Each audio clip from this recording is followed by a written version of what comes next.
El año 2020 ha sido un año totalmente diferente y hay muchas empresas que ya están tomando decisiones y acciones para poder resguardar su valor a través del tiempo. En este video vas a aprender las diferentes razones por las cuales estas empresas lo están haciendo, y no solamente las empresas públicas, sino que también vamos a ver otros tipos de empresas que también están haciendo lo mismo y guardando sus reservas de valor en Bitcoin. Vamos a entender realmente el porqué y cuál es la historia atrás de todo esto.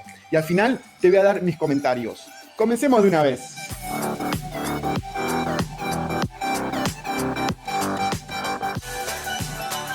Mi nombre es Joaquín Moreno y desde 2014 en BTC en Español te enseño tips y herramientas para liberar tu economía usando Bitcoin, cripto y más. Si te interesan estos temas, te invito a suscribirte al canal. Y si en este video aprendes algo nuevo, recuerda dejarme un like acá abajo para hacérmelo saber. En videos anteriores te he hablado sobre diferentes herramientas para utilizar, pero este video quiero que sea algo diferente para agregarte valor desde otro punto de vista, y es para poder entender el porqué de estas empresas que están comprando Bitcoin.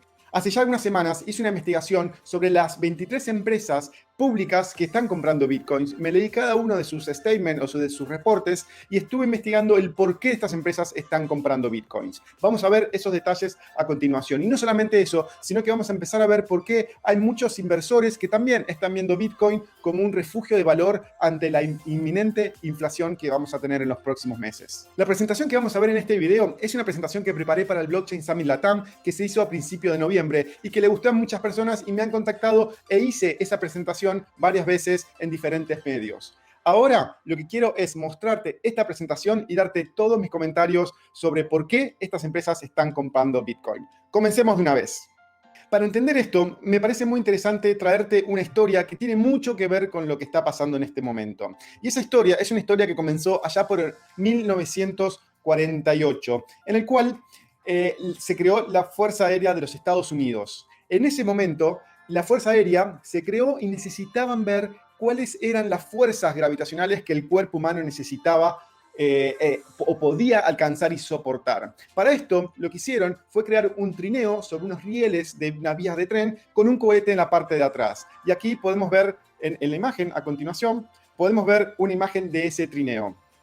¿Qué es lo que pasó con este trineo? Lo que hicieron es que empezaron a hacer diferentes pruebas y claro, una de las cosas fundamentales es poder medir cuántas eran las fuerzas de gravedad que soportaban estos cuerpos cuando ese trineo era frenado muy abruptamente sobre ese riel. Para esto se creó un equipo formado y liderado por Edward Murphy, y lo que hicieron fue armar estos sensores que iban pegados en los asientos para poder medir cuántas eran las fuerzas de gravedad. La primera vez que lo implementaron, los conectaron todo, y hicieron la prueba, y para sorpresa de todos, esos sensores no marcaron absolutamente nada.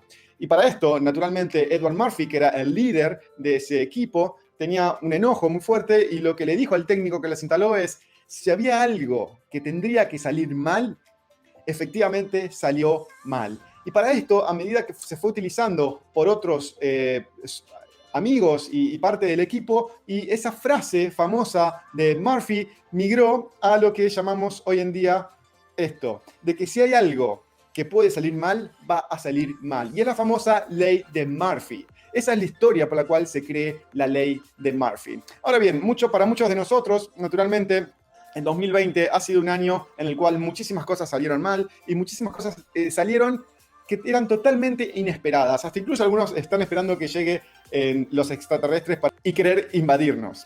Pero bueno, eso no es toda la historia. Y básicamente la historia continuó, y al final de las pruebas lo que hicieron fue una conferencia de prensa. Y en esa conferencia de prensa un periodista le pregunta a una de las personas que estuvo arriba de ese trineo y que hizo la prueba en vivo, les preguntó: ¿por qué? ¿Cómo puede ser que después de todas estas pruebas tan fuertes hacia el cuerpo humano, cómo puede ser que no haya habido ningún fallecimiento y que no haya habido ningún herido de gravedad? Y para esto, la respuesta de esta persona lo que hicimos fue seguir la ley de Murphy. ¿Qué significa esto? ¿Significa que todo puede salir mal? ¿Qué significa todo esto?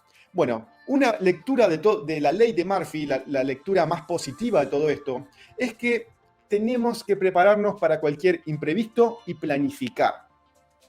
De esta forma, si lo miramos a la ley de Murphy de esta manera, podemos pensar que la ley de Murphy es una ley de la racionalidad, de pensar los diferentes escenarios que pueden llegar a pasar y planificar para esto.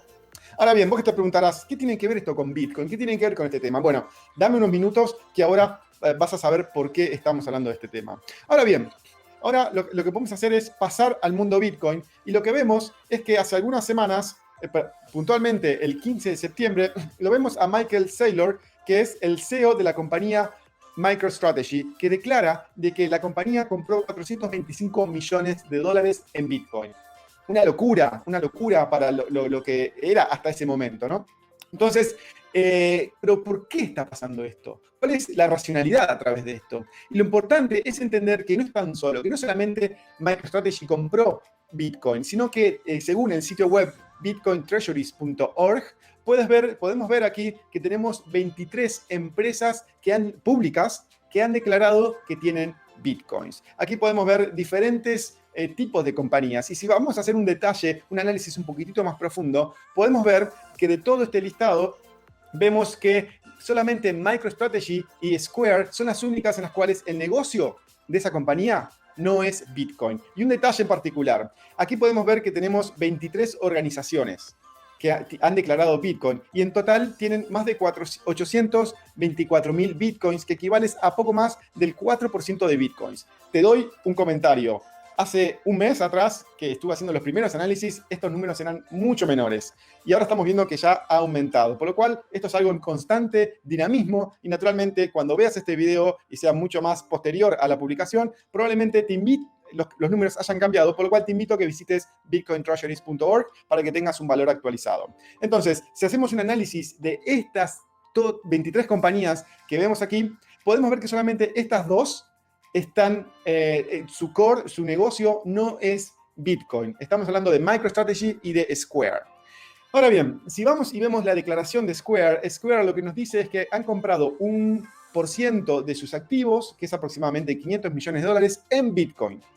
Y que lo hacen básicamente por la razón de que ellos creen que el dinero del futuro es el dinero open source. Por lo cual ellos básicamente dicen, bueno, ponemos nuestro dinero según nuestra visión o nuestra visión como compañía. Square es una empresa que fue creada por Jack Dorsey, que es el CEO y el creador de Twitter, por lo cual es una persona con mucho poder, con mucho tiempo también para investigar, y básicamente es un ferviente y declarado fanático de Bitcoin y seguidor de la filosofía de Bitcoin y el concepto de Bitcoin. Por lo cual ahora la empresa, siguiendo esta filosofía de la propia compañía, han comprado Bitcoins. Pero si vamos al caso de MicroStrategy, la propuesta y el porqué es totalmente diferente. Y es aquí donde me gustaría enfocarme para comentarte qué es lo que ellos están viendo dentro de este mundo. Entonces, aquí tenemos, ¿por qué es esto? ¿Por qué MicroStrategy compró 425 millones de dólares? Y básicamente todo esto viene a un problema que ellos tenían. Y el problema que tenían era que tenían 500 millones de dólares a fin de 2019 y no sabían dónde gastarlo. Empezaron a invertirlo también, ¿no? Ellos empezaron a ver opciones y la primera opción fue recomprar acciones de MicroStrategy. De hecho, lo hicieron, recompraron acciones de MicroStrategy y después empezaron a evaluar diferentes opciones como real estate, bonos, acciones, incluso metales preciosos.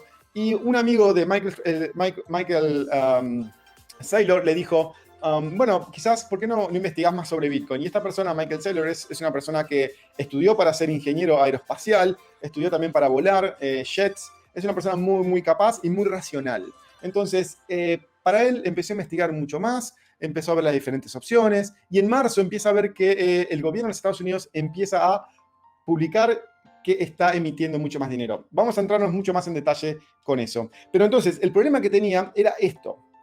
Tenían dinero en efectivo que no sabían dónde gastarlo. Cuando ellos publican que invirtieron 425 millones de dólares en Bitcoin, las razones fundamentales fueron estas. Primero, es que existe una crisis económica y de salud, por lo cual hay muchísima incertidumbre y las cosas cambian muy, muy rápido. El tercer punto de todo esto es la emisión monetaria. Y es una emisión que en este momento la estamos viendo que es ilimitada. Y ahora te voy a mostrar más en detalle. Por eso la emisión ilimitada es un punto que está en negrita y está remarcado en esta presentación. Ahora bien, si nos empezamos a ver la emisión que hubo en estos últimos 10 meses, nos vamos a llevar una sorpresa que al menos yo me la llevé cuando empecé a investigar este tema. Realmente es algo que no me esperaba. Podemos ver aquí... Podemos ver que la base monetaria de los Estados Unidos hasta octubre de 2020, que son valores, es el último valor actualizado, desde diciembre de 2019 hasta octubre de 2020 aumentó un 43.5% solamente en 10 meses. Y esto no es nada. Si vamos a Europa, podemos ver que en Europa la base monetaria desde diciembre de 2019 a noviembre de 2020 aumentó un 46%. Solamente en 10 meses aumentó el 46% de la base monetaria. Una locura. Sí, pero no nos quedamos ahí, sino que empezamos a ver otros gráficos, y en este gráfico en particular podemos ver en rojo que está la emisión, la cantidad de activos de los bancos centrales de Estados Unidos, el Fed, en este caso el rojo que vimos anteriormente. En azul está el europeo, que ya lo vimos anteriormente también. Y podemos ver el verde, que es el Banco Central de Japón, que también ha tenido y ha aplicado esta misma política durante el 2020. Y por último podemos ver el Banco Central de China, que ha sido mucho más leve en este approach durante este año, pero bueno, de alguna forma u otra también ha continuado con su emisión y con cierta o mayor rapidez de la que habían hecho hasta anteriormente. Ahora bien, ¿qué pasa con todo esto? ¿Qué tiene que ver la ley de Murphy con todo esto? Y si nos fijamos en detalle, podemos ver que tanto Michael Saylor como su equipo del board se están preparando y están tomando decisiones frente a un escenario totalmente imprevisto. Entonces, para ellos, elegir Bitcoin es una decisión totalmente racional frente a este escenario donde puede haber cualquier imprevisto. Y lo que antes se consideraba de que no era algo posible, como por ejemplo la emisión ilimitada, o que se ejecute la emisión ilimitada en tan corto tiempo, es algo que les preocupa mucho, sobre todo porque, en definitiva, pierde valor esa moneda que se emite. Cuanto más monedas emitas, más pierde el valor de la moneda que ya existe. Entonces, es muy importante de que entender esos conceptos y saber que en el fondo ellos están viendo que Bitcoin es la última o es la mejor manera de poder resguardar el valor en el tiempo. La inversión de ellos es una inversión al mediano y a largo plazo. Ellos no están comprando al corto plazo para vender el mes que viene, sino que es una apuesta para reservar el valor, para resguardar el valor frente a un escenario de devaluación. Entonces, esto es, en definitiva, la racionalidad que nos aplica la ley de Murphy. Ahora bien, ellos están solos en este juego. Ya vimos 23 empresas en total, de las cuales, como te dije, solamente hay estas dos que el core no es el Bitcoin. Las otras son empresas de minería o empresas que se dedican a comprar Bitcoin y las acciones de esa compañía las pueden comprar unas personas. Además, es lo que se llama el ETF. Pero, ¿quiénes más están viendo esto? Y si vemos los detalles, podemos empezar a ver que hay fondos de inversión que empiezan a recomendar y empiezan a ver que sus clientes empiezan a invertir más en Bitcoin. Y hay algunos fondos que recomiendan la inversión de entre el 1 y el 5% de sus activos en Bitcoins. Y algunas empresas que se sienten más cómodas con esa tecnología, con Bitcoin, compran incluso más del 5%. Pero no nos quedamos acá, sino que empezamos a ver muchas otras señales. Acá podemos ver la publicación de Fidelity Digital Assets en su tesis de inversión en Bitcoin, y que lo que hace es básicamente recomienda a sus clientes que inviertan el 1% de sus activos en Bitcoin, y que lo compara como que si fuera hace algunos años la inversión dentro de un mercado emergente. Por lo cual empezamos a ver que Bitcoin ya se empieza a colocar en un nivel de riesgo como que si estuvieras invirtiendo en un mercado emergente, según las lentes de Fidelity. Pero no nos quedamos acá, sino que empezamos a ver que otras personas con un gran track record, con unos grandes capitales y poder de inversión, como Paul Tudor Jones, que declara de que Bitcoin es la mejor salida contra la inflación. Y no solamente eso, sino que dice que que invertir en este momento en Bitcoin es como invertir en la industria de la tecnología hace muchos años atrás, incluso particularmente invirtiendo en acciones de Apple. Y no solamente dijo eso, sino que en esta entrevista que le hicieron, dice que él tiene una inversión en Bitcoin de un solo dígito, es decir, entre el 1 y el 9%. No lo ha dicho claro, pero básicamente algunas estiman entre el 1 y el 2%, pero eso es algo que probablemente no lo diga durante un tiempo. Ahora bien, no solamente lo vemos a él, sino que lo vemos a Druckenmiller, también un reconocido inversor en Wall Street, que ha dicho que ha invertido en Bitcoin, pero en un porcentaje menor que en oro. Todavía es una persona que no está muy convencida. Para los ojos de Michael Saylor, que te comentaba antes, que es el CEO de MicroStrategy, estos dos inversores son realmente tibios y aún no entienden el problema fundamental. De hecho, él lo ha dicho en sus entrevistas en YouTube. Les invito a que si les interesa el tema, vean y escuchen a Michael Saylor hablando de por qué ellos están invirtiendo en Bitcoin y cuál es el problema base que estamos viendo, que es la emisión ilimitada. Y ahora vamos a ver un poquito más detalles de Michael sobre una última declaración estos últimos días. Estamos viendo también que si cruzamos el Atlántico y nos vamos a Inglaterra, hay empresas públicas como Mole, que básicamente tuvo una ronda de inversión y el 10% de sus activos lo puso comprando Bitcoin. Y si vamos a empresas que no son públicas, podemos ver empresas como Snappa. Snappa es una compañía muy pequeña que ofrece un servicio para diseñadores online y que tiene 7 empleados. Desde marzo de este año están comprando Bitcoin y actualmente tienen el 50% de sus activos en Bitcoin. Y es muy curioso cómo el CEO de la compañía hace un post, una publicación y dice, si preferirías tener una moneda en la cual una reserva en la cual la moneda pierde valor, o si preferirías tener tu reserva de valor en una moneda en la cual está programáticamente fija, como es el caso de Bitcoin. Pero no nos quedamos ahí, sino que empezamos a ver otras declaraciones de otras empresas, naturalmente no públicas por el momento, como esta, en el caso de Tajinis, el restaurante Tajinis, que declaró que tiene el 100% de sus reservas en Bitcoin. Pero en este hilo, en esta conversación en Twitter, es muy interesante ver lo que plantea el CEO de la compañía. Y me parece importante mostrarte 2 puntos. Muy, muy, muy importante. Primero, uno puede llegar a decir que si una empresa tiene el 100% de sus reservas en Bitcoin, es porque esta persona es un Bitcoiner, ya hace muchos años que lo conoce, que es una persona muy metida en la tecnología, pero este no es el caso. En este caso, el CEO de la compañía declara que conoció Bitcoin a través de Warren Buffett. ¿Por qué? Porque Warren Buffett lo declaró él dice que Bitcoin es un veneno para ratas. Increíble. Esta persona se enteró por alguien que está diciendo cosas negativas por Bitcoin y resulta que ahora esta persona se convirtió al 100% en un Bitcoiner y en tener su valor almacenado en Bitcoin. Pero un detalle más. Cuando él fue ellos naturalmente tuvieron el lockdown en Canadá y no pudieron trabajar durante ciertas semanas. Cuando volvieron a abrir, fueron a hablar con sus empleados y sus empleados le dijeron, ¿sabes qué? Muchas gracias, pero yo prefiero quedarme en mi casa, recibiendo dinero del gobierno y hasta incluso recibo más dinero que trabajando para tu restaurante. Y ahí es cuando esa persona dijo, wow, acá hay algo que realmente está pasando y es algo muy loco y esta emisión indiscriminada de dinero no nos va a llevar a un buen camino. Eso es algo que en Latinoamérica hemos vivido en muchos países, como en Argentina, como en Venezuela, y lo estamos empezando a ver en Canadá.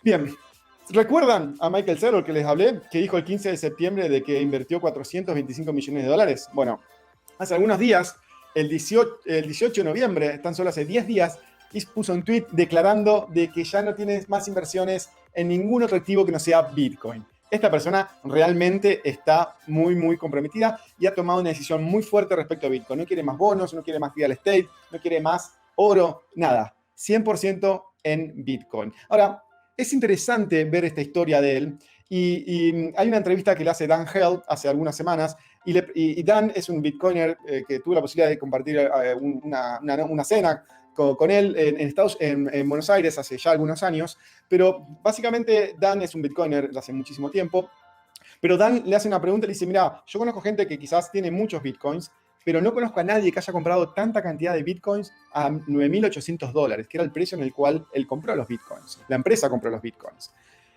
Y la respuesta de Michael Saylor fue, ¿sabes qué? La verdad que no me interesa el precio, sino lo que yo estaba preocupado era que otros inversores tomen la misma decisión racional que yo estaba haciendo. Porque para él es muy, muy, muy racional invertir y comprar en Bitcoin. Fíjense el mindset de esta persona. No estaba pensando, uy, lo compro a 9.800, lo compro a 10.000. Está pensando en el futuro, está pensando en el mediano y largo plazo, y está pensando en otros inversores con muchísimo dinero que le podrían llegar a comprar antes que él. Increíble, increíble este mindset y es muy, muy, muy bueno poder aprender de esta historia. Ahora bien, si te fijas bien en detalle, él dice que esto le suena racional. ¿Sí? ¿Estás en conexión con la ley de Murphy? Definitivamente, Michael Saylor, y en este caso Edward Murphy, se está revolcando en su tumba, diciendo, muchachos, es importante actuar con racionalidad. Y esta persona, Michael Saylor, ha actuado con responsabilidad frente a un escenario en el cual pueden pasar muchas, muchas cosas. Bien, ahora, ¿qué esperar? ¿Qué esperar para los próximos meses y años? Para mí, yo creo que esto es una tendencia irreversible. Ya vamos a ver muchísimas más empresas y empresarios que van a comprar Bitcoin. Hasta incluso vamos a ver de que en algunos meses o años no tener Bitcoins dentro de tu cartera de activos va a ser visto como un acto irresponsable. ¿Y qué va a pasar en Latinoamérica? Ojalá que veamos pronto una empresa pública de Latinoamérica que declare esto. Pero mientras tanto, hace algunos días podemos ver algunos indicios y podemos ver que Ricardo Salinas, para que te des una idea si no lo conoces, es la tercera persona más rica de México y la 110 persona más rica del mundo a números de febrero de 2020. Él declaró de que tiene el 10% de sus activos líquidos personales en Bitcoin. Esto es interesante y declaró un libro que se llama el Bitcoin Estándar o el Patrón Bitcoin. Es un libro que te lo recomiendo también y que todas las personas, es el libro más recomendado de los podcasts de BTC en español que hicimos durante este año. Y no solamente eso, Dan Held, esta misma persona que te comenté antes, le dice, bueno, es un montón de dinero, no sé qué, y Ricardo Salinas le responde diciéndole la siguiente información. Esto no es algo como que, wow, hagámoslo ya, sino que él expone en este tweet de que está invertido en Bitcoin desde el 2016, cuando compró a través de una compañía que se llama Grayscale, que es una de las 23 compañías que te mostré al principio, que básicamente uno compra una acción de esa compañía y esa compañía lo que hace es comprar Bitcoins. Entonces, él declara, ya estamos hablando el 17 de noviembre, declara que él ya está, de alguna forma, expuesto al Bitcoin desde hace muchos años. Ahora bien, me parece que sería interesante de que Ricardo, si ahora se quiere hacer el innovador, la persona que está liderando en Latinoamérica, que en cierta forma es una de las primeras que está diciendo, está bien, pero creo que si él lo hacía hace algunos meses atrás, iba a ser realmente mucho más liderazgo, ejercer mucho más liderazgo, no solamente en Latinoamérica, sino a nivel mundial. Y no lo dijo hasta recién noviembre de este año, siguiendo quizás los pasos de Michael Saylor, ¿verdad? Y muchas otras personas más. Pero bueno, al margen de eso, ¿cuál es tu plan? ¿Qué vas a hacer tú frente a este escenario de incertidumbre? ¿Qué vas a hacer? Entonces, mi propuesta para vos es, primero, no lo hagas por fear of missing out o FOMO, como se dice generalmente, o miedo a perderte algo. Edúcate. Por eso es importante, y desde BTC en Español creemos que es importante educar a las personas, y no solamente en BTC en Español, hay muchísimos otros contenidos online de muchos otros youtubers, podcasters, escritores, diarios, que te pueden agregar muchísimo valor y realmente complementar tu educación. Así que me parece que eso es importante que lo hagas. No le digas, ay, lo compro porque está esto, porque va a subir, porque va a bajar. No, es importante también que lo tengas en cuenta como una inversión al mediano y a largo plazo. Por lo menos esa es mi visión. Yo no soy trader, pero bueno, si te gusta el trading, puedes hacerlo tranquilamente. Tenemos, de hecho, un curso en btcenespanol.com donde podés hacer el curso de trading. Y por último, es que te asesores con personas que realmente sepan. Hemos visto muchos scams dando vueltas prometiendo ingresos en el corto plazo, que eso no es bueno. Y por último, te recomiendo que actúes. Es importante que actúes. ¿Qué te pareció este video, este formato nuevo? Déjame tu comentario acá abajo y si en este video aprendiste algo nuevo, recuerda de dejarme un like acá abajo para hacérmelo saber. En el video de acá arriba vas a ver el último video que publicamos en BTC en español. Y en el video de acá abajo vas a ver la recomendación que te hace YouTube para que continúes con tu proceso de aprendizaje. Nos vemos en la próxima.